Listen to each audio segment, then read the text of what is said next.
and a jealous girl. What bad luck. The day she came, Fei Ye was attacked and injured.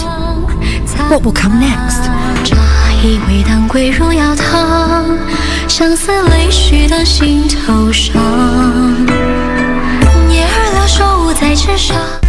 Free the dumb so that they can speak. Yeah. Free the dumb. Freedom. I want you feel the same, so girl, I want you feel the same, so cause I am Jaja by my side. They will never conquer I.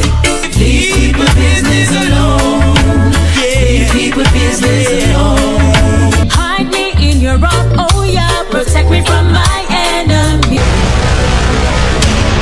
Get the VIP access to the best shows on KBC Channel 1. We have something different, something special to spice you up. Get ready for new, exciting and captivating dramas. Movies. I love the smell. Comedy. I went to the Popos. Huh? Drama. Will he assault the Queen in my house, in my presence? News, sports and so much more. Do the things that make you happy on KBC Channel 1. Quiero amarte de una forma diferente, de otro modo. Please tell me the truth before I go crazy. Even if Juliana tells me that she's okay, I know that there's something wrong. I just know it. This coffee field has to play. No. That is not something that can't be fixed. Don't you try and fool me, Ulysses. I would never do that. I would like for her and Jose to go and live in my house. What? You want Genoveva and Jose to live in the same house where you lived with me and my mother? Something has happened in the Star Zone. Why? What happened? It's on fire. What? De una forma diferente, de otro modo, nunca igual al de otra gente.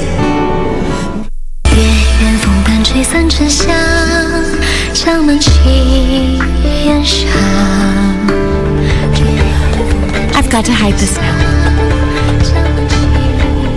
I don't think you need to be anxious. Even heroes fall for beauties. Emperor Tianhui is a man regardless of his paranoia. I never thought Fei Ye would marry a laughing stock and a jealous girl. What bad luck. The day she came, Fei Ye was attacked and injured. What will come next?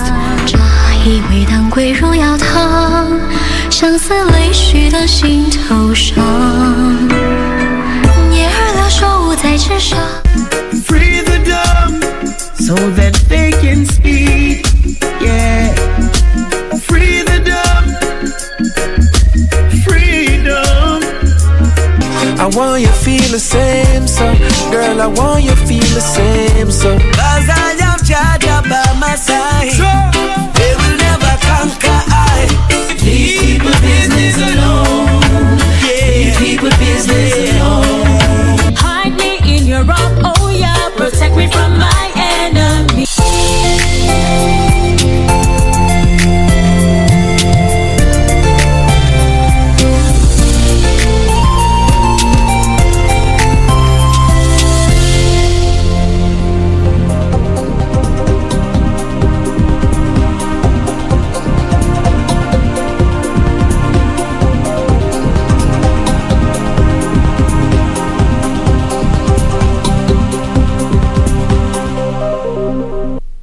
To Newscheck, it's a morning when, we've got this fourth day of interviews for the Independent Electoral and Boundaries Commission is taking place. Former chair of the Kenya National Commission of Human Rights, Advocate Florence Jawoko, was interviewed this morning from 9:30. And next is Francis Wanderi, who is an education specialist. And before we go back to KICC, let's get into a conversation with an advocate, Counsel Steve Mogaka. A good morning to you. Good morning, viewers. And Counsel, as we get in, our sign language interpreter, bottom right of your screen is Len Saudingo. Counsel, Yes. emerging issues from the interviews that are coming around. One is the law that was enacted, but its operationalization was suspended until after the 2017 elections, the Election Finances Act. the Election Campaign Finances Act. What is the challenge that the Commission is going to face to implement this, working together with the banking industry and also with the political parties, the register of political parties? Thank you. The actualization of the law on the ground is what IEBC is going to obviously have a challenge because unless all financing is going to be channeled through the banking system, it is going to be extremely difficult to police candidates to know how much has been expended by any particular candidate. I know the parliament itself is finding a challenge passing that law because election results in this country are sometimes directly proportional to the amount of money expended. So it's going to be a challenge, but it's good thinking because it's one way of trying to sift and reduce the passing through into our legislatures of people who have used money which they have not earned. The other thing is the monitoring of it and trying to actualize, because for example, if you put an advertisement on KBC Channel 1, we will tell you that for this 30 seconds we will charge you X amount of money. Then how do they because for most of these commissioners we've seen experts in finance and also communications coming in. What's going to be the role when looking at the eventual balance of the commissioner's background? Essentially, as we grow as a democracy, we can develop rules and regulations for actualizing this. And just like we make it a requirement that every candidate makes a declaration with the Ethics and Anti-Corruption Commission, this law can be actualized because it is expected that anybody seeking an electoral position is expected to, declare and if possible publish their income and expenditure account, particularly relating to the election. And we can make it an offense for any person who withholds such information to make it, mandatory on every person to be able to be honest enough to say, if I'm elected as a parliamentarian, this is how much money I have expended. And if evidence is brought that you actually withheld or spent more than you are declaring, then that should constitute a reason for losing that particular seat you've been elected to. So it can be actualized, but the goodwill of Kenyans is required, both the electorate, the candidates, and the governance institutions that we have put in place. Let's talk about the political rights, because these have got to be protected. And this is number one, to be registered as a voter, to vote by secret ballot. That is at T83. And also there is the case of protecting the special interest groups, persons with disabilities, people who may have the elderly when it comes to who may not have the capacity to sign but may use thumbprints and may require that they have somebody assisting them when it comes to cast the ballot. What is the path with this one? That is, by the way, one of the biggest challenge we have. I know the law has tried to make provisions for use of biometrics, but the right of a citizen to be registered as a voter, the right to vote, is so sacrosanct that that is the last thing that any voter should be deprived. And that is the reason why, where there are challenges, I don't know how we need to actualize this, but it is mandatory that the Electoral Commission and the other actors make it possible that every candidate who is vying for an election, whether with physical or challenges or disabilities, they are enabled to do so equally as a voter. Yeah, because we find that during electoral times there are voters who are hospitalized, and we haven't seen the Electoral Commission responding to those people who are admitted in hospitals and are not able to vote. We haven't seen a response by even officials of the Electoral Commission, those who are presiding over the voting exercise and counting. Their rights to vote are violated because these people are registered as voters in different stations, and they are deployed to be electoral officers in different polling stations, and therefore they are deprived their right to vote. It's an employment hazard. Yes. No. I mean, there is no employment that should deprive your very right to have a say on who is going to be a leader in this country, and even security officers. So there really needs to be a mechanism where, like, for those who are going to be actively involved in the management of the election, there needs to be a system for early voting so that we don't deprive anybody of their Quickly, right. Two constituencies people do not take serious, with the diaspora and the correctional services. Briefly, how do we then enhance registration and participation of these people, because they have the rights as per the Constitution of Kenya 2010? If we embrace ICT like we have during this COVID time in virtually every sector, there is no reason anybody in the diaspora, wherever they are, should not be able to vote. And really, it is up to us. If we have the goodwill, we can be able to achieve that. With technology, nothing can be beyond our reach. Advocate Steve Mogaka giving his thoughts onto the process and what is enshrined in the Constitution. That's where we were focusing on, because the role of the Independent and Electoral Boundaries Commission is set out in the Constitution. It's only a commission that's named independent in the country. Well, let's find out more about those people who want to take office of commissioner. And speaking now is Mr. Francis Wanderi, who is facing the selection panel that's led by Dr. Elizabeth Muli at the KICC. Department of Business Education in that school. After 1 year in Matinyani, I saw an advert that was from the Public Service Commission inviting for graduate management trainees to join the Directorate of Personnel Management in the Office of the President.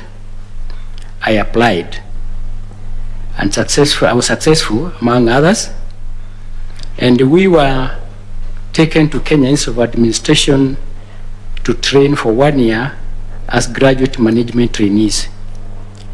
That was very interesting because I was a teacher, and I realized that probably I'll be more useful in the public service, the full-time public service. And we went to KIA to train as graduate management trainees. Due to my excellence and the two others, after the training, we were selected to remain there to train the senior government officers who were coming there for various courses. I was able to interact with several of the senior government officers, and I was able to travel in the country during the training.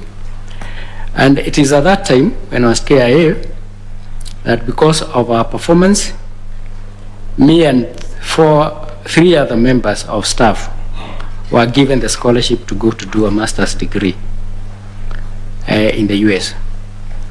After that, I came back and worked at KIA, and after 2 years, I moved into the private sector, worked in a bank, and after working in the bank, where I worked as a project officer, I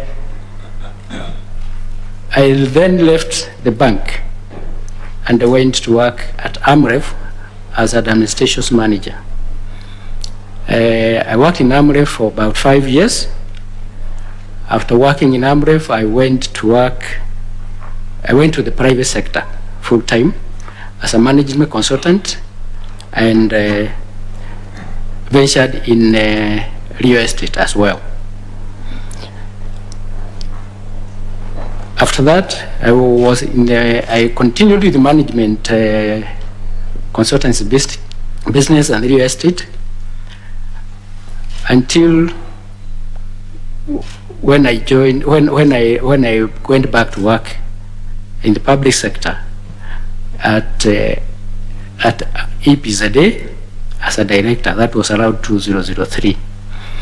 I was there as a director, and after that, in 2008, when I was in my assignment to train staff at Juba as a consultant, I was in Juba training the people of government officers. I was appointed the chairman of EPZA. I was there as a chairman of EPZA for a period of 6 years, from 2008 to 2014. Let me tell you what I think is very important for me for this job. One, I have been exposed to electoral process. My first time exposure to the electoral process was in 1979, where I was KIA. I was attached to Kakamega I went to Kakamega for attachment as a district officer as part of the training. And I started during the 79 elections. I went through the process. Then the elections were being conducted by the district commissioners at that level. I was given the assignment to distribute ballot materials to all the polling stations within Kakamega district then. At the end of the day, that was probably, we did it throughout the day and night, I was assigned to go and preside over one of the polling stations, which I did. I carried out the polling and I made sure that we returned back the ballot papers back for counting hall. That was an experience that was quite difficult because I worked for 48 hours non-stop. From distribution of the ballot papers to the time we brought back the ballot boxes. I have been involved in other activities, particularly I have watched this country grow democratically from de facto multi-party state to single-party state, de facto single-party states to de jure party or single-party state, translation to multi-party democracy, and I consider that my experience in all this period will be useful in understanding and managing the activities of a commissioner at IEBC. I have seen it all, and it is interesting how we have seen this country transform, and I say it is a process of growth, just like any other child growing. So this experience is useful. I've been involved in 2007. I offered myself as a candidate in Ken constituency because I have helped many people become, we say kingmakers, because I think I was one of the key people that the people who wanted to become MPs in Kenya would look upon. So I thought I could make myself a king as well, just to realize that it is kingmakers don't become kings. But all the same, after that, I have an interest and a passion for good governance.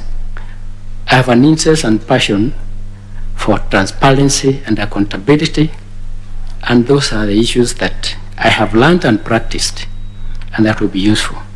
In EPZA, when I became the chairman, we had 3 major objectives. One of them is to transform EPZA into a special economic zone. That process had started, and I continued. By the time I was leaving EPZ, we had already completed the task, the assignment, and the processes, which involved a lot of stakeholders, particularly in the area of in industry, KRI, all the industries.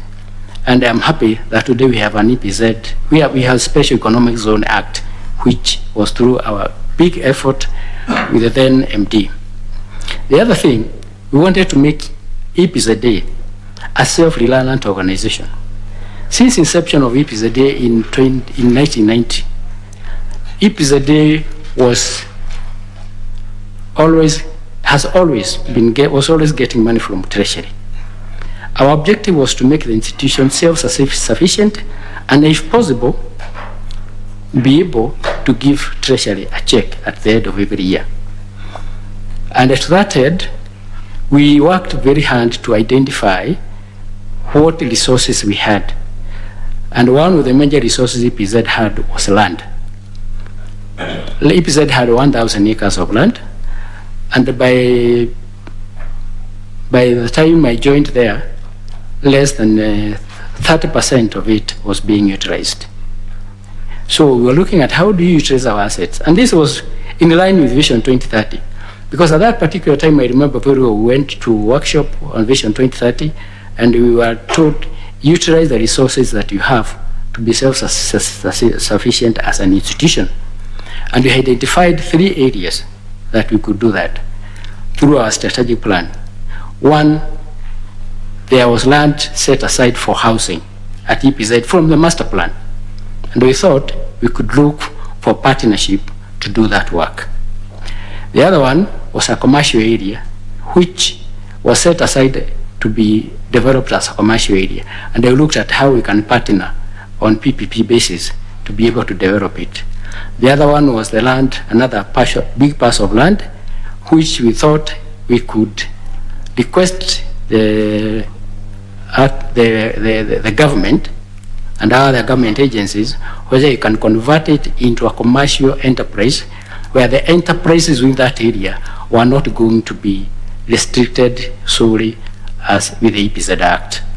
And that process was started. However, we had grown. By the time I was leaving EPZ, the level of employment had moved from about 12,000 people, 20,000 people to about 46,000 employees. The investment in EPZ had grown from about 21 billion to over 44 billion. So I consider those achievements.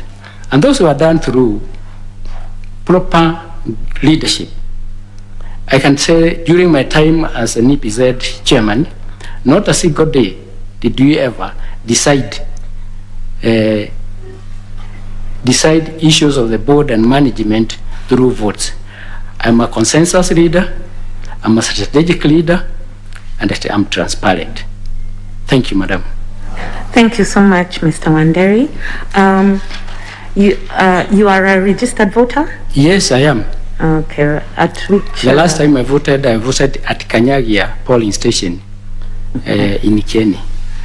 Thank you so much, Mr. Wanderi. I'll now ask Mr. Morris Kimuli to ask you a couple of questions.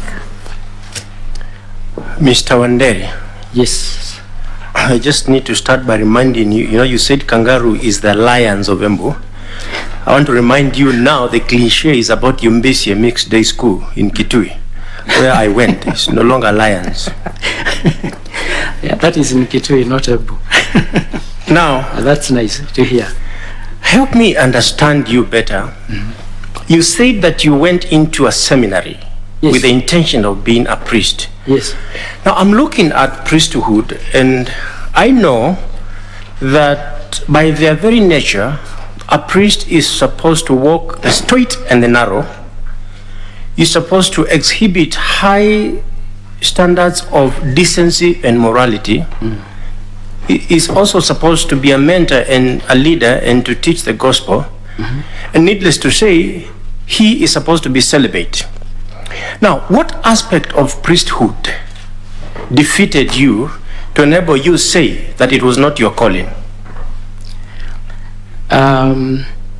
Actually, it's not the aspect of priesthood. One of the issues I'd like to repeat from your word, from what you have said, decency and morality is not a preserve of the priest. It's a preserve for a lot of people.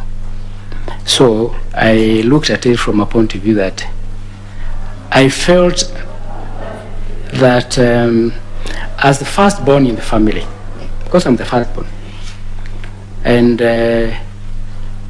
from a poor family, peasant farmer, I realized that probably if you become a priest, the rest of my siblings might find it difficult to grow and to get decent education. So with that, it's a concern for others that really made me do that. I also felt that I probably contribute more as a father of the family than the father of the Christian. Yeah, so I thought that would be more useful. And at the same time, because of my siblings, I felt that I should be able to do that.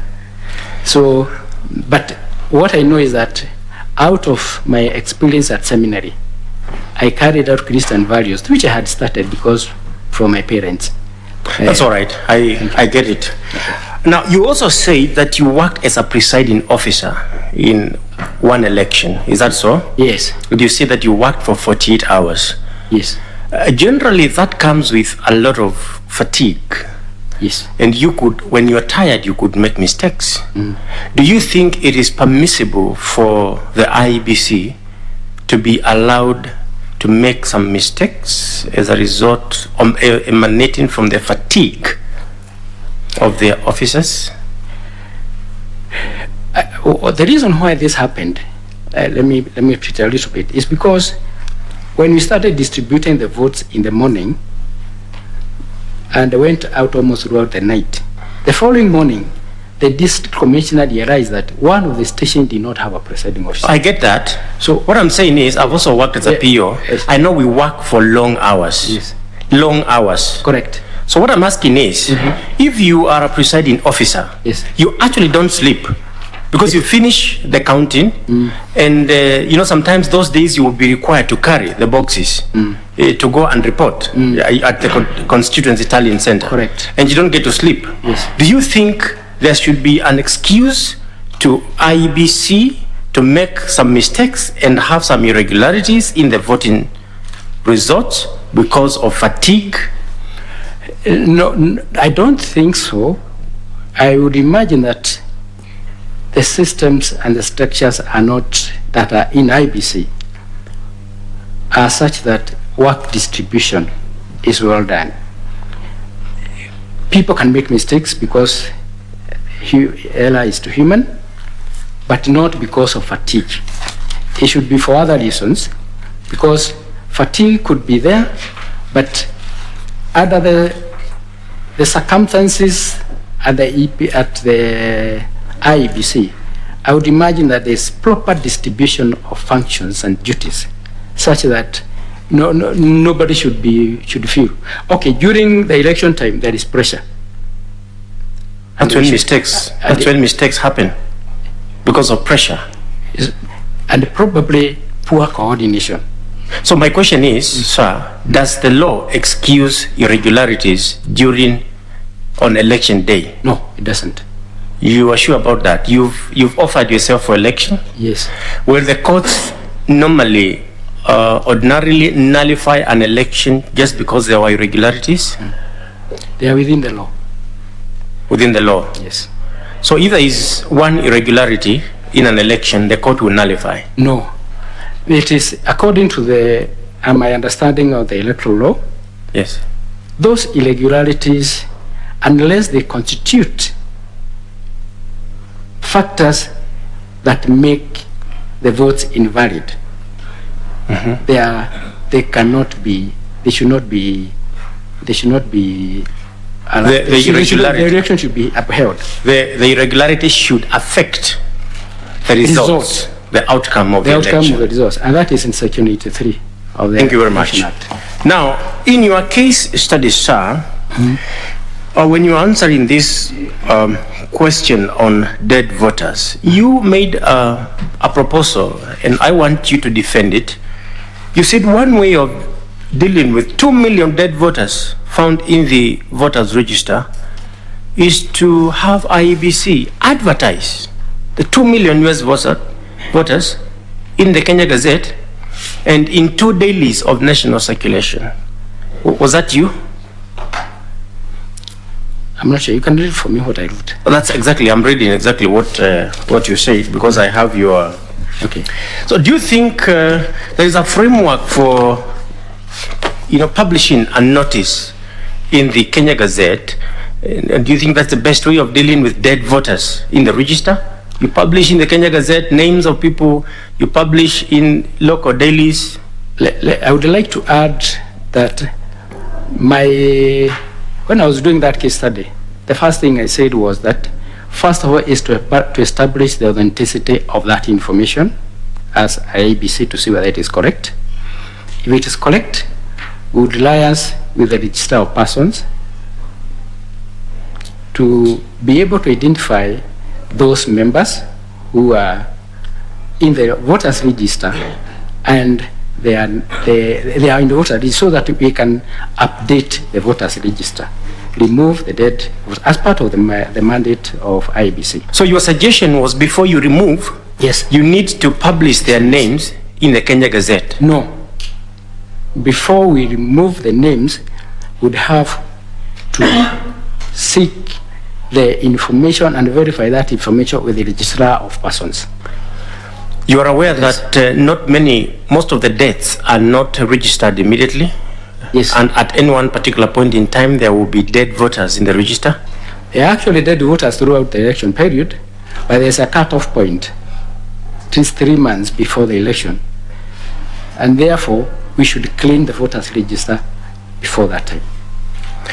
Okay.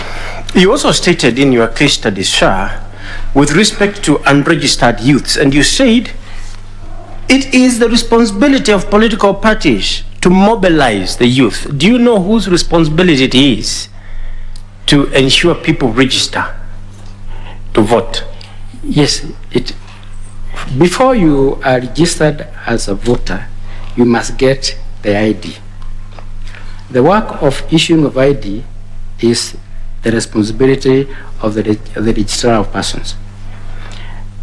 That was part of my answer because if I can remember well, I said that I would mobilize the political parties together with the registrar of persons to issue ID because the political parties have an interest in these people getting registered. For them to be registered as voters, they must go through the process of getting the ID.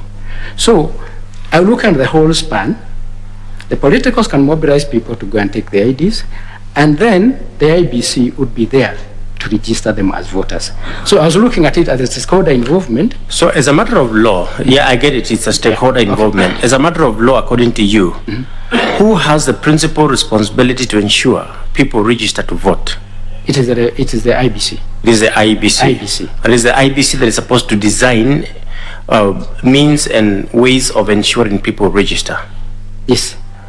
Not political parties. Political parties may have a secondary role as a stakeholder. Of mobilization. Of mobilization. Yes. Now, if you go to a polling station on voting day and you find that your name is not there, or your name is misspelled, or there's a problem and you cannot vote, whom would you blame?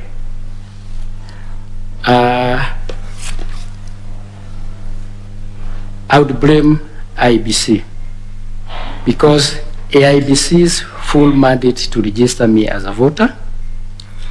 And then I would only do that, of course, if they come to a point where I cannot vote because my name does not appear.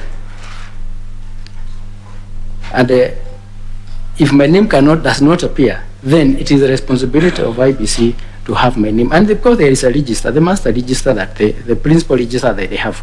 So you would blame, I don't appear there. You would blame IEBC? I would blame IEBC because I have my ID. And I have presented myself at the polling station. I blame the IEBC. Do you think you as a voter also has a responsibility to ensure on voting day you vote? Correct, because the register is open long before, about 60 days before the elections, and I can go and confirm whether my name appears in the register or not. So if it does not appear, then I would seek to know why. I would seek to be registered if it does not appear. But that is a situation whereby you are talking about, I have already registered and my name does not appear. I think. So I was talking about voting day. So you understand that a voter has a duty before the election day to ensure that his or her name is on the register. Perfectly. And who has the duty in law to ensure that the voter knows that he or she has that duty to inspect the register? The IEBC. The IEBC. Yes. Through voter education? Yes. Yes. Or somebody else will take you on voter education. But just one question, just briefly, what were the key, what would you say are the key failures of technology in our election process? Very, very briefly.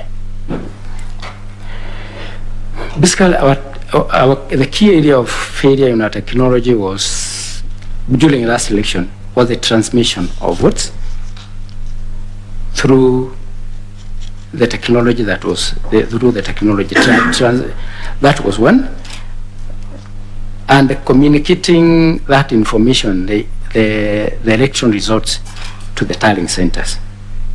So the key of technology was I had to say network at that particular time. Yes. Network. Yes. Okay. According to the report from IEBC. Okay. Thank you very much, and thank you very much, Madam Chair. Thank you, Mr. Kimuli. I'll now request Dr. F.S. Abdallah to ask a few questions. Thank you, Madam Chair. Karibu Bwana Wanderi. Bwana Wanderi, yes, sir. From your CV, I've noticed the impressive qualifications you have. You have a master's degree in management and economical science, right? Management science. Management science, yes. Right? Now, I just wanted to confirm. I've seen also on your papers that you're director of Roots Credit Limited, 2017 to now. Then managing consultants, patent consultancy, executive director, Sawana Group of Companies, the property development company. Could you please confirm whether you are still active and are holding directorship on those three companies? Currently, I'm a director of Roots Credit Limited. Yes, currently. What about the patent consulting, executive director of Sawana Group? Sawana Group, I am no longer a director there. Spartan Consultancy is my business I do. I'm a managed consultant, as I had said earlier, so I am still doing that business. So you are still active as a director in the two companies, not the Savannah Group, right? Yes, no Savannah Group. All right. Okay. So do you hold shares in these companies? Let me put it this way. Spartan Consultant Services is actually a sole proprietor. Roots Credit, yes, I have some small shares in Roots Credit. All right. I'm a shareholder. You're a shareholder. At what Yes. percentage there? How, I mean, are you active in the shareholding? Are you one of the leading shareholders in Roots Credit? No, not one of the leading. I'm a small shareholder. Okay. Yes, I'm a small shareholder, but Right. I'm active in the management of, I share one of the committees of Finance and Operations Committee of the Right. Roots Credit. Okay. Yes. All right, thank you. Now tell me, on your achievement in your CV, you claim to have converted, or rather bring up the investment from 2 billion to 6 billion? Actually, it's not. That's an error. When I was looking at the report, it was from 21 billion to about 44 billion. Oh, so the 2 billion to 6 billion has got no relevancy whatsoever? No, yeah, it was bigger than that. That's what. Yeah, of course. Yeah. I heard you this morning saying that Yeah. it came from 21 billion About 44 to 46 billion, right? 44 billion. Yes. So that's 100% increase in 4 years. It's more. All right. Yeah. All right. That's good. That's a 25% increase of value per each year. In which areas of trading or investments did this 100% increase come in from? Within the period of 6 years, we attracted investors in the textile sector, big. We attracted investors in pharmaceutical, in big way. Local investors who wanted to manufacture and process macadamia for export. We also wanted to, or they did wanted to. The macadamia processing was in place.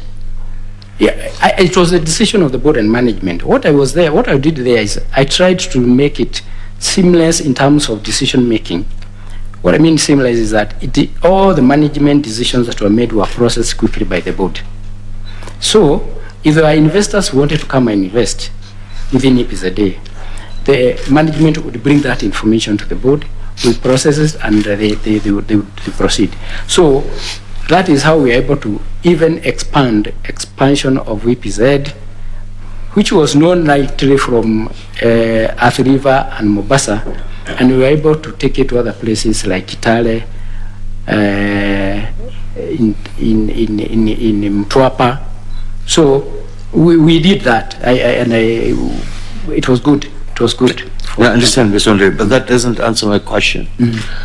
Where did, from 21B, when you came in, the 21B was the value of assets in your balance sheet? Investment in the EPZ. Now, and those, so that's the shareholders' funds in the balance sheet. It is the investments, either in form of land, capital injections, and whatever. Let me clarify how EPZ works. Right. So that we can be on the same tune. EPZ as an authority regulates investors and they attract investors who come to the authority. So in this particular case, what we did was that when an investor comes to EPZ, he leases land. And we are looking at how many investors have come to EPZ during that period to invest in EPZ. That is what we call the value. It is not the balance sheet of EPZ as a company. It is the value of the investment from the foreign investors from outside Kenya and the local.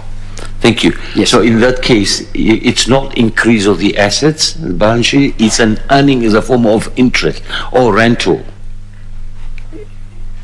No, it increase in the value of the investment by investors within the EPZ zone. So the investors will spend money to construct or their own units or something? They would do that. Right. Or they could hire even go-downs that are already built. Yeah, so if they hire the go-downs, then it comes in the profit and loss account as a rental income. The rental income to the EPZ. It will come a rental, yeah? Yes. So what was the trading activities? What was the trading differences? You see, the value could increase in form of assets by extra land allocated by the government. Yes. That will be increase of your value. What we really wanted to be educated on, what was the trading activities? How do you increase the earning for you to be able to contribute to the exchequer? We were actually moving. Our strategy was to move from getting money from exchequer to be able to finance EPZ operations. At that particular time, by the time I was leaving, we were still getting money from exchequer because we had not completed the process. So we were earning income from the rentals or the companies that have invested, either built land, because when you build land, you pay rental on that land that you have built on at a certain rate per year. When you hire a go-down, you pay the rentals on that for that go-down. So EPZ income itself was basically from the rentals. Right, sir. So in other words and in short, you could have increased the value of the EPZ, but you are still not self-sustainable. You are still being financed by exchequer. Correct. Right. So do you think that could have improved if you still continue there? Because as you say, at the time you left, you did not achieve your goals of not being able to be still dependent on the exchequer. Thank you, Mr. Abdallah, for that question. It was going to happen.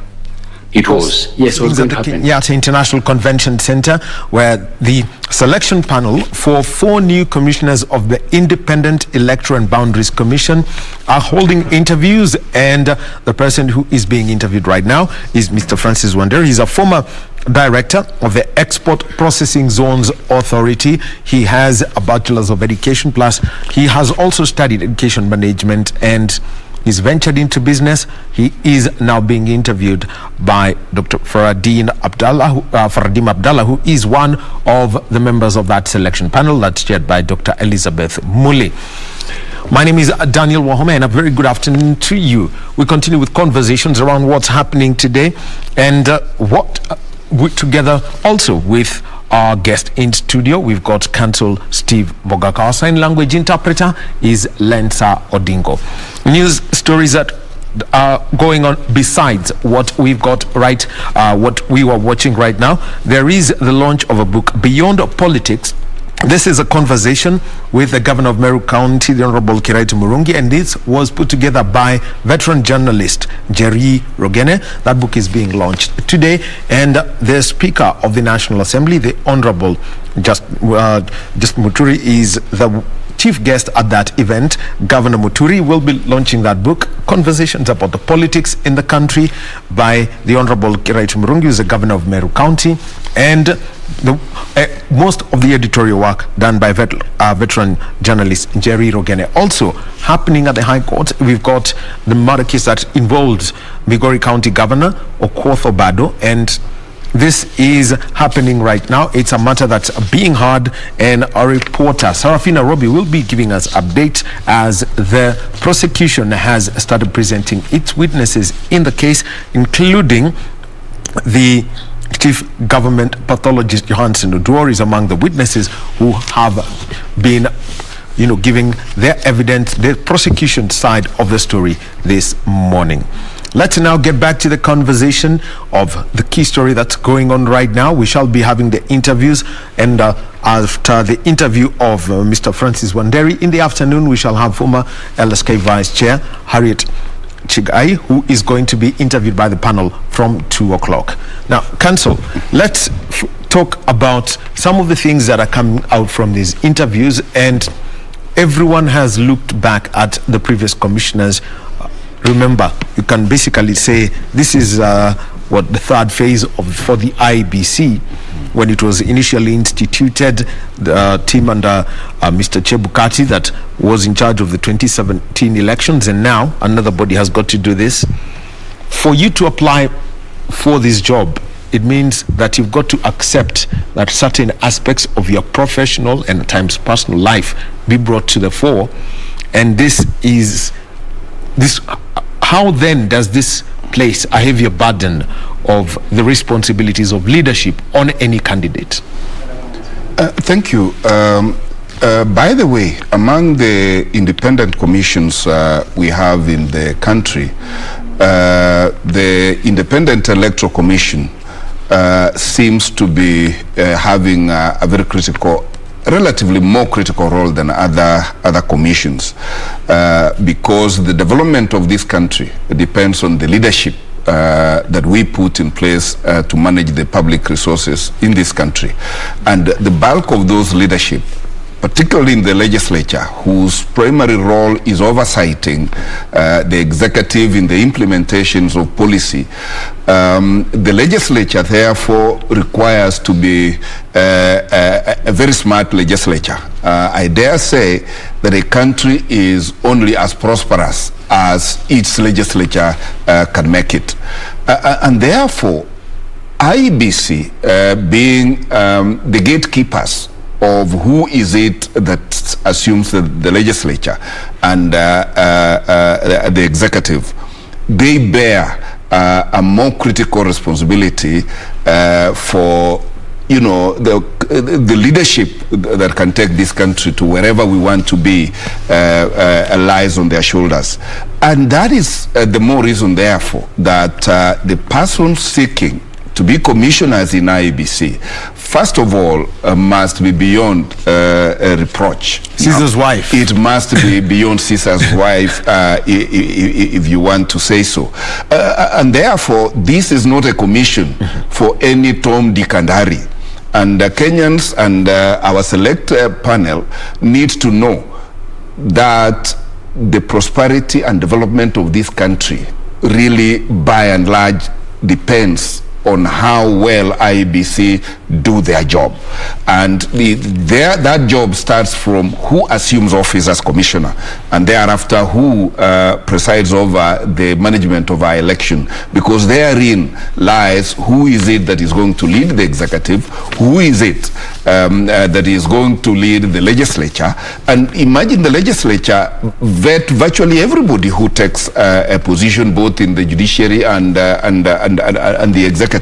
So I must confess that our country has not done very well in the management of who do we ultimately get as a legislature in this country. And for you, that process is basically, that's the voter's role. But for you to even become a member of the National Assembly, a member of the County Assembly, you must be a registered voter, and continuously the management of the voter roll is coming at, every time a candidate is there. the management of the voter roll is there. We've had the candidates being asked where they are registered as voters, basically to declare just in case they've got a conflict of interest. What needs to be done so that your records do not disappear, do not tend to people say they disappeared or you can't find your record when you go to vote? Thank you. A very good question for that, because I recall from the evidence that was tendered in the BBI case, IEBC were reporting that from 2017, they have managed to register about 140,000 voters. New voters. For that matter. Of course, they have not updated the register. A lot more than 140,000 have died or ought to have been removed from the voters register.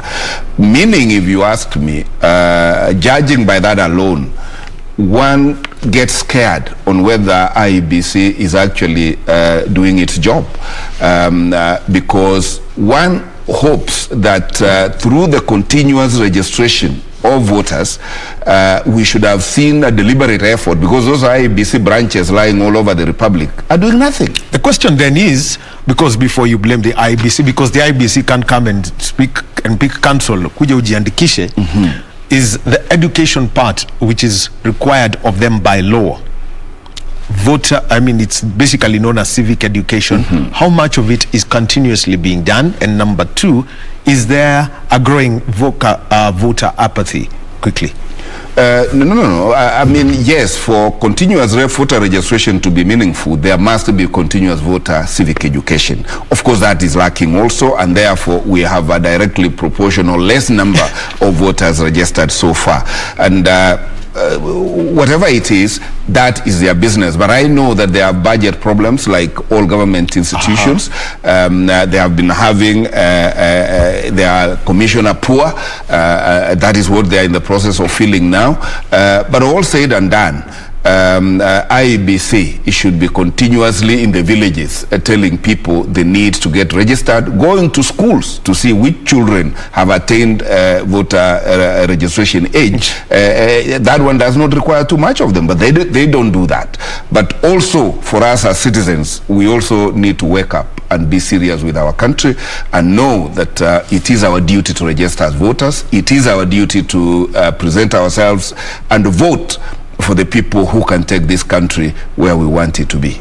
Counsel Steve Mogaka, he is giving us his views as we continue with the interviews for the IEBC commissioners. There is still about just about another 30 to 40 minutes for Mr. Francis Wanderi, who is being interviewed right now at the Kenyatta International Convention Center. Let's rejoin that interview. We shall take an overall look, especially when it comes to results management at the end of this interview.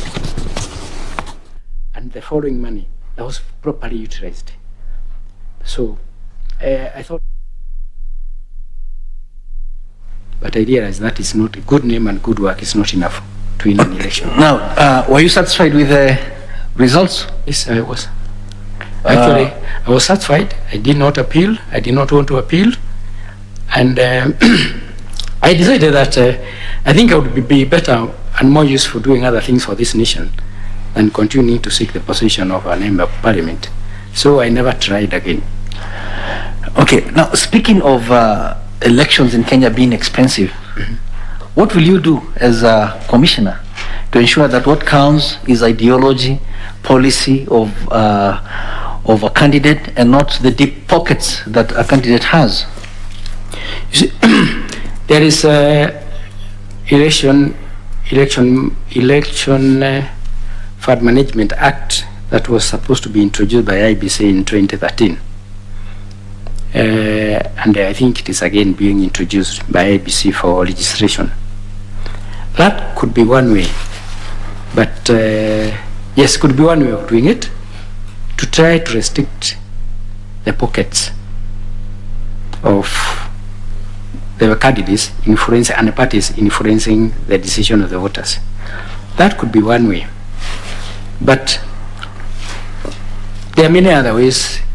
I don't think there are many other ways, but IEBC need to be active in terms of managing that if it ever becomes an act of parliament. And there has to be structures which are very difficult because we know that most of our leaders, most of our people in Kenya are dishonest. A voter will not say that I got 1,000 shillings or 2,000 shillings from a candidate, those kind of things. It will be difficult to implement, but it's good to start. Thank you. I'm sure you've seen our nomination processes, party nomination processes in Kenya. They are normally perceived to be disorganized, marred with technical difficulties, surrounded with persistent rumors of fraud, manipulation of results. Okay? Now, as a commissioner, what will you do to ensure that we have clean party primaries? I think one of the issues, I think, and I keep saying this because it has worked elsewhere, is to involve the political parties in the process of nominating their candidates. Let me start by saying, first and foremost, all candidates are supposed to submit their nomination rules to the IEBC before. Yeah. And those nomination rules are supposed to be followed. I would request and urge the candidate, the political parties, to allow, of course, at a fee, IEBC to conduct their nominations, instead of them conducting nominations and bringing the candidates. And I would even seek whether we can have a legal framework that can govern that, so that we have good, credible nomination process, because that is where the election starts. Okay. Now, what is an electoral cycle? Well, an electoral cycle is a process of preparation before the elections. It has 3 cycles. The preparations that you do before the elections, that involves voter registration, voter education, the registers, all that process that comes before the election. Then the election period, that is the polling period, which also has the voting period, the problem of voter, the structure, the system that the IEBC would take in place, and then the post, whereby you evaluate what you did and whether it is correct, where you went wrong, where were the gaps. So the post-election is an evaluation process, so that the issues that came up during the polling and the preparation, you don't repeat them during the next election. So lastly, when do you deem an electoral cycle to be conclusive?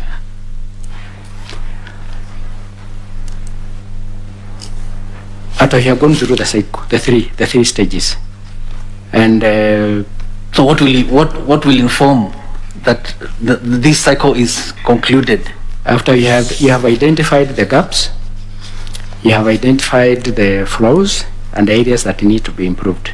You can say that you have evaluated and got the impact of what you did, the results, and you see this is well done. Then you have completed after the evaluation process is over. Thank you. Thank you, sir. Thank you, Mr. Salonka. I'll now request Madam Elizabeth Mayo to ask a few questions. Thank you, Chair. How are you, Mr. Wanderi? Yeah, very fine. Yeah, I'd like to refer to the case study. Yes. Yeah, the response you gave to one of the questions, which was touching on the views in the report which was published by the stakeholders. And their view was that the level of voter education is wanting. And in response to that, what you said, I want to read exactly what you said. Okay. You said that you and the Commission will first determine what is meant by wanting. The report stated that the level of voter education is wanting. So according to you, you want to find out first what is wanting. Then you went ahead to say that this could just be a way of some stakeholders wanting to discredit the work of the Commission. You said that? Yes, yes. Okay, thank you. So from your response, to this issue. From what I got is that you are already defending the commission, that some stakeholders want to discredit the commission. Yeah? Am I right? You're not quite okay. right. So what does this say about you? Just 1 minute. Yes. What does this say about you if your approach is that of being defensive, one, on getting feedback from your stakeholders? What kind of approach are you going to take in getting expectations from your stakeholders? Because this one was feedback from stakeholders. But according to you, no, there must be some stakeholders who want to discredit the very good work we are doing, while they are the people on the ground, and they have noted that the level of voter education is wanting. What do you say about that? Let me put it this way. What I understand, what I have understood through these political processes and involvement, is that sometimes it is possible some stakeholders are not honest.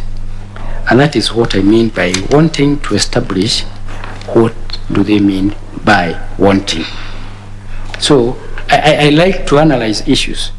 So I'd like to understand what do they mean by wanting.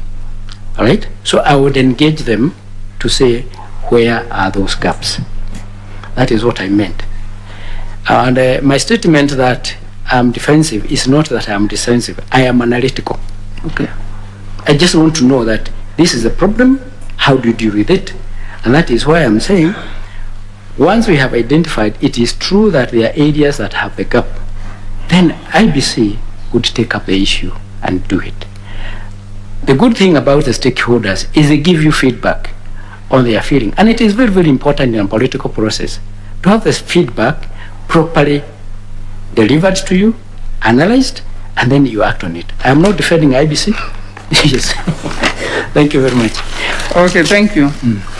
You also told us that elections in Kenya is determined by the good ideas. It's not determined by the good ideas one have, but the level of finances you have. You still stick to that? In most of the cases. Most of the cases. Okay. Yes.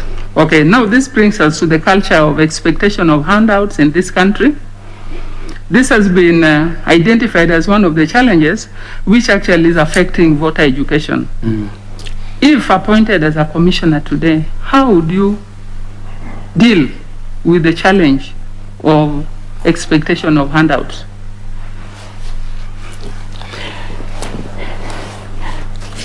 If I am appointed the commissioner, which I believe I will, because I think I have the capacity, one of the issues that I think is very, very important in the electoral process is to legislate some issues and make IEBC have the capacity to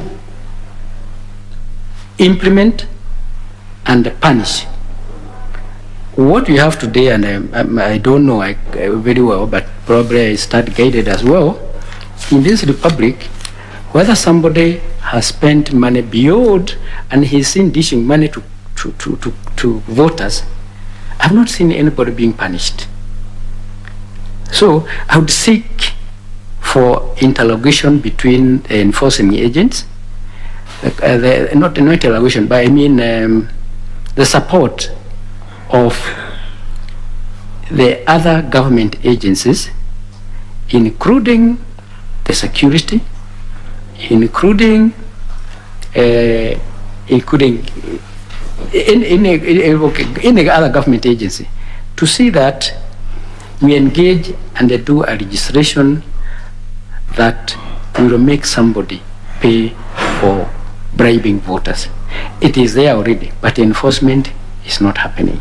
So I'd look for ways through which we can enforce some of the things and probably expand in terms of accountability. Right now, I'm not sure that the candidates account to IBC how much they spend during the election. And two, there's a very high level during the campaign time of emotions. I don't know whether that is why the IBC does not take action, but because I'm an outsider, I would propose that when I'm there, to look into issues and the ways through which you can enforce and legislate so that we can curb those behavior. Okay, thank you. You are talking of enforcement. Enforcement you cannot do alone. Yes, that's what I've talked about. You'll have that whole government approach. Yes, that's what I've talked about. So who are the key stakeholders you think you will engage in this process such that your enforcement measures are actually implemented according to plan? The security agencies, the Ministry of Interior, Judiciary. Judiciary is very, very key in this one.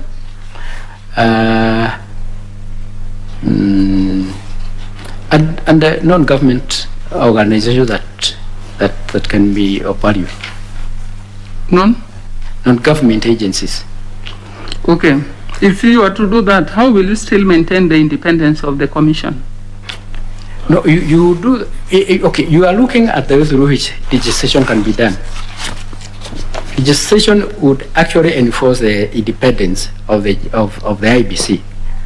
You are only looking at the contribution and ideas from other stakeholders, and it would also be good to benchmark with other institutions, because we are living in a world where these things are being done. We can be able to borrow from what has been done in other countries and try to implement. And that is why Kenya is where we are, because I think most of our institutions are trying to do the best. So I would want to look at what practice has been done in other countries and see whether we can be able to apply it here and what it takes. Okay. Yeah. So next, Mr. Wanderi, can you tell us what are the causes of voter apathy, and what would you propose as an IEBC commissioner to address this challenge? I think what I consider to be voter apathy, one, is arising from the leadership. What I mean is that we were a member of parliament. He promises several issues to do. He does not do one of them.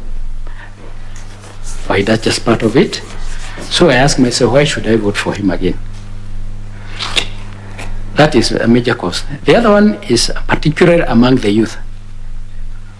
A lot of youth don't see the value of their votes, because sometimes they vote and they are very excited, they are mobilized, but after that, the candidate they voted for also disappears. So what would I want to see to deal with this one? First of all, I think one of the key factors is voter education. And the voter education I mean is the value of my vote worth 100 shillings or 50 shillings. I would look for stakeholders or partners who can help us educate the populace in Kenya on value, on people to understand you do not have to vote for somebody because he has given you money. I think that is very key. Two, I would wish to the constituencies or the Kenyan people to understand that they have a vote to remove a member of parliament, because it is in the act, it is in the constitution, it is in the act. You can remove a member of parliament, an MCA, if he is not performing, right? So it's to empower, I would say, to empower the people with knowledge, and that can be done through voter education. It is a process, it is not an event, and it will take a bit of time. Okay. But I think you could be moving towards that direction. Yes, I would initiate that process. Okay, thank you, Mr. Wanderi. Thank you, Chair. Thank you, Madam Mayor. I'll now request the Vice Chair to ask you a couple of questions. Thank you. Yes, Mr. Wanderi, you, from your experience, you have quite a rich experience of observing our electoral process. You have also actually tried to run and vie. Now, when it comes to IEBC and the electoral process, there is an observation that has been made that, and you mentioned one of them earlier on in your 1979 experience, there has been an observation that state interference, especially by the executive, or what sometimes referred to as state capture, is a major component. It's one of the challenges our electoral democracy faces. What could you identify as some of those key issues that could be described as the state interference in the electoral process, or executive interference in the electoral process? Have you witnessed, have you observed as a player?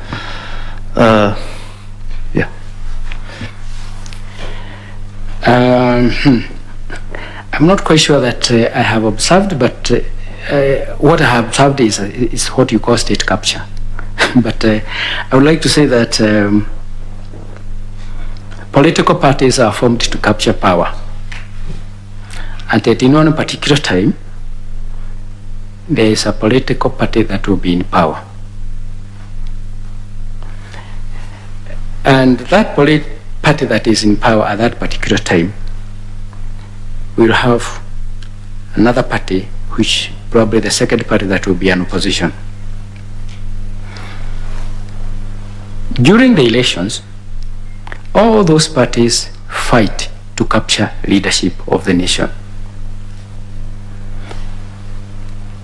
Of course, the party that is in power would want to retain, and in some cases, that's where the interference can be seen from the other party that is not in power. Whether it is true or not, that remains to be decided. Because we have a government in power, it is formed by a political party, and that government is performing its functions. But some of those functions may be interpreted as state capture or state interference. Let's take, for example, the financing of IEBC. It is an independent commission, but it depends on Treasury and the Exchequer to operate. So, if IEBC does not get money from the government, does that account to state capture or not? Really, I think that is debatable. Okay, so it is possible there could be things that can be said they are state capture, but and it is depends on how you interpret it, because the political parties fight, and they will use any means to discredit and say this is happening with IEBC. I do not have very clear examples, but I think we all know what happens, and that's what we are interested in. What I mean is when those kind of things we may not know. I'm saying, for example, now, if the IEBC does not have enough money to conduct an election, is that what you consider as state power? Now, does IEBC as an institution, when it is seen working with other government agencies, is that part of state power, state capture? I don't know how to define that. So I find it difficult to respond precisely. Okay. Yeah. Yeah. No, I was not looking for a precise response. It's just your own perspective. Okay, exactly. Thank you.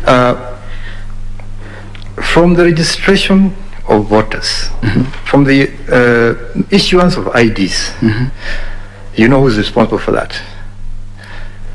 Come again? Issuance of IDs to young people. Yes. You know who's responsible for that? Yes. That is who? Registrar, the civil register, the chairpersons, yes. Not IEBC. Not IEBC. So, if a certain region, youth in a certain region, for some reason don't get IDs so that they can become voters, that's just one. Security, management of security during elections. Again, that is really not IEBC, isn't it? It's still the executive arm of government, isn't it? Yes, yes.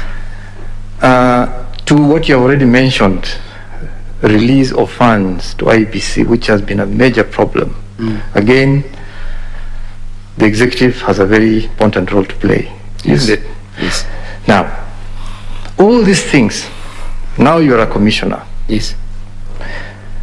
One region, and you saw in the case study the 2 million, yeah? One region, youths have not been issued with IDs.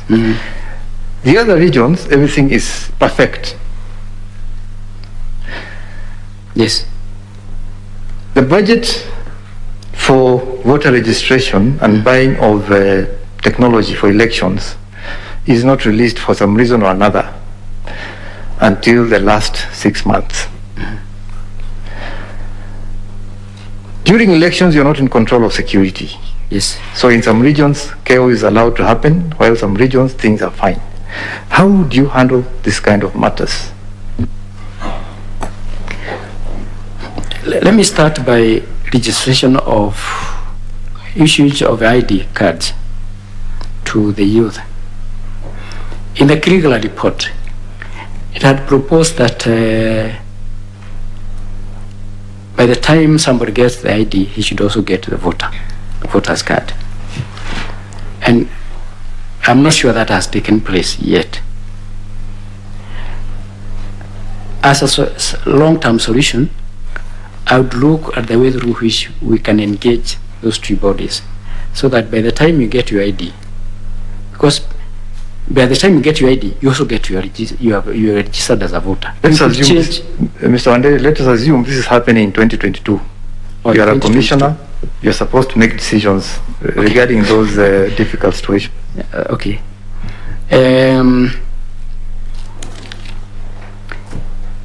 If it happens now, I would try to negotiate with the registrar of persons to get manpower to go to that region and try to register voters and make our issue IDs and make our team to be available at the same time so that they can issue voters, register voters. That is what I would like to do, because it's an immediate thing, it's a current problem, and we must sort it out before the next election. Because if you don't do that, we will be doing what we call voter suppression, and it is wrong, and because it will be in certain region. So I would avoid voter suppression. 2, the budget. The budget has been released, and the equipment are required within probably a long time so that we can try them and test them and see whether they are working. I would approach the procurement authority and ask them to allow us to do single sourcing, all right, supply of the technology, because going through the procurement. Just to mention to you that in the case of IEBC, it's the one that procures. Resources come from elsewhere, but IEBC procures. Okay, if I got it right, you said the budget is released very late, all right?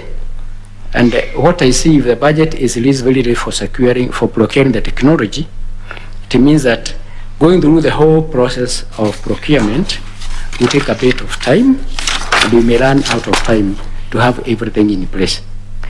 That's why I would seek the authority of the technology that IEBC must have identified. Because what I'm saying right now, IEBC knows we are going to have an election next year. There's no reason why IEBC cannot have identified the kind of technology that will not let us down during the next year's election, because that is part of their business.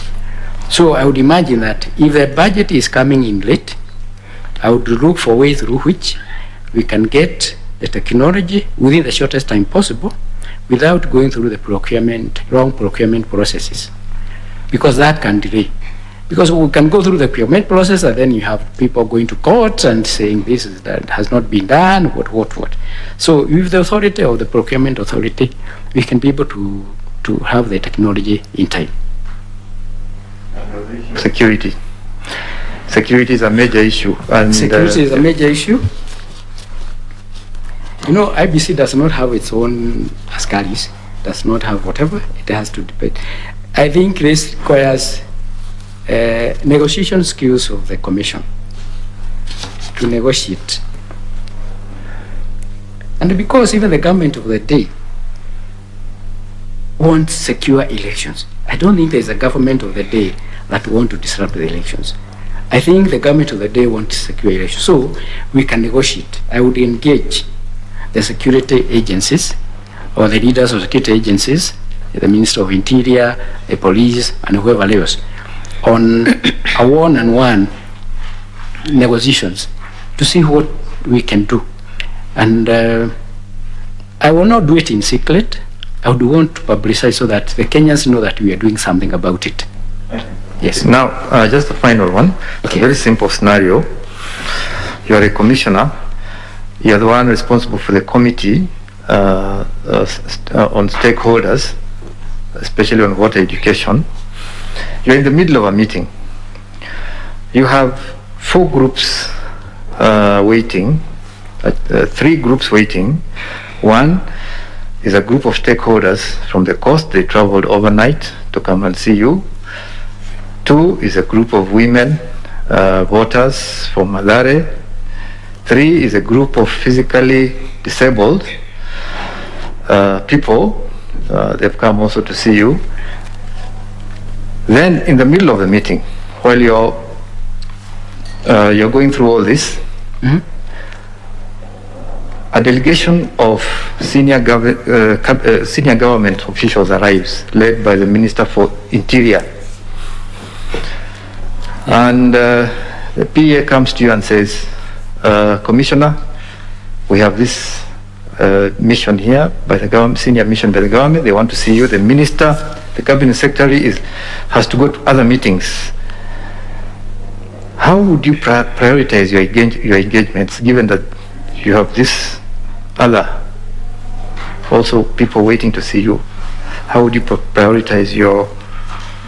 Okay. I'm a commissioner in charge of this, and you have said there's a group from Coast, a group of women from Mathare, and a group of physically disabled persons. Yeah. What I would like to do is, first of all, to understand the issues that have been, why all these people have come. The group of women from Coast, what do they need? Is it something that I must do, or is it something I can delegate to somebody else to do it? All right? The same case would apply to the group of women from Mathare. What they want, is it something that I must be present when it is being done, or can I delegate to another person to do it? And finally, the physically disabled, the same. Depending on the importance, I would seek to... And the picture that you can see is Mr. Francis Wanderi, who is a former director of the Export Processing Zones Authority, being interviewed, and he is one of those who are wishing to become a commissioner of the Independent Electoral and Boundaries Commission. The interviews started last week, and they will run until the 22nd of July, 3 candidates per day. And over that period of time, we shall find out who. And after that period of time, the selection panel that's chaired by Dr. Elizabeth Muli will give us the final details of that. My name is Daniel Wahome, our sign language interpreter. The face at the bottom right of your screen is Ann Wangeshi.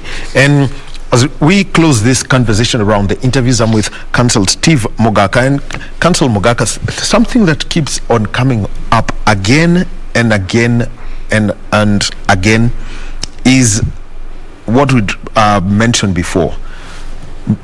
How to engage the public to ensure that they keep registering at voters, and also consistently check that their details are correctly entered in the IEBC voter roll. Yeah, indeed, that is the core or the key result area for IEBC. We need to create an online platform where people need to register from wherever they are, not necessarily having to present themselves at IEBC offices or at the polling station where they are going to cast their vote. So be it as it may, the duty is on IEBC. But as I said before we went off, the duty is equally on us citizens, because this is our country, and everybody has a responsibility for the leadership that ascends to power in this country. And there is no way to have a say on that unless you are a registered voter. So that is an exercise, even where leadership seeking to be elected are also required to do their bit to conduct civic education, so that as we were hearing during the 2013-2017 elections, since elections is about numbers, where others say you have to unleash the brutality of your numbers, obviously you just can't have them unless you are registered. Something else that's coming up, and we witnessed this also during the interviews for the office of the Chief Justice of the Republic of Kenya, is how independent bodies set up in the Constitution, you can think of the National Police Service Commission, think of the Judicial Service Commission, the judiciary, the legislature itself is considered as an independent arm, and now we've got the IEBC. How then does the commission work to ensure that there is proper relationship with the Register of Political Parties? That's an office under the state. You've got the Treasury, people who provide the funding, the National Police Service Commission that operates, when it comes to security. And there is a matter that's coming up about, IDs for one to register as a voter. That is through the State Department for the Interior and Coordination of National Government. Yeah, indeed, while we agree that IEBC is independent, it is functionally independent, but it is dependent on other agencies and actors for it to discharge its mandate, because they cannot do without the National Registration Bureau, because that is the agency, the state agency that has a database of all the registered adults in this country. They cannot do without the National Police Service, because elections are high voltage and sometimes can degenerate to insecurity, and therefore the National Police Service must come in handy. They cannot do without other agencies like the judiciary, because where there is a dispute in decision making, right from registering a voter into nomination of candidates, into the processes involved in voter management, into declaration of results, all those are areas that cannot be above scrutiny without involving the judicial eyes in it. So they cannot be independent. They are dependent on other actors for them to discharge their responsibility. Counsel Stephen Bogaka, thank you very much for your time this morning, your insight into this and the interrelation that happens between bodies independent and those that are under the legislature and also under the executive. Well, we shall continue with our news bulletin. Jackie Wambiru is joining us at 1 p.m. for our lunchtime news bulletin. And remember that at 2 o'clock, the interviews continue, and former Vice Chair of the Law Society of Kenya, Advocate Harriet Chigai, will be being interviewed by the selection panel. She also is one of the candidates for Commissioner of the IEBC. Thank you for being with us this morning. My name is Daniel Wahome. Our sign language interpreter has been Ann Wangeshi, and on behalf of the team that put this together and you, our viewers, to say thank you very much.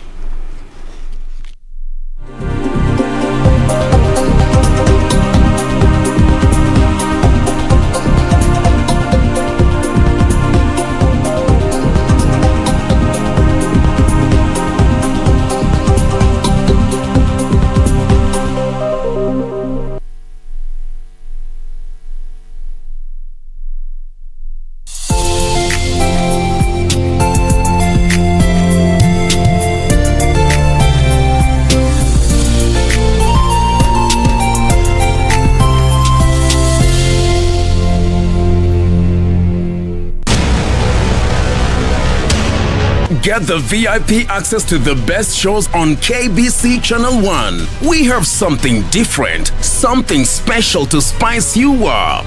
Get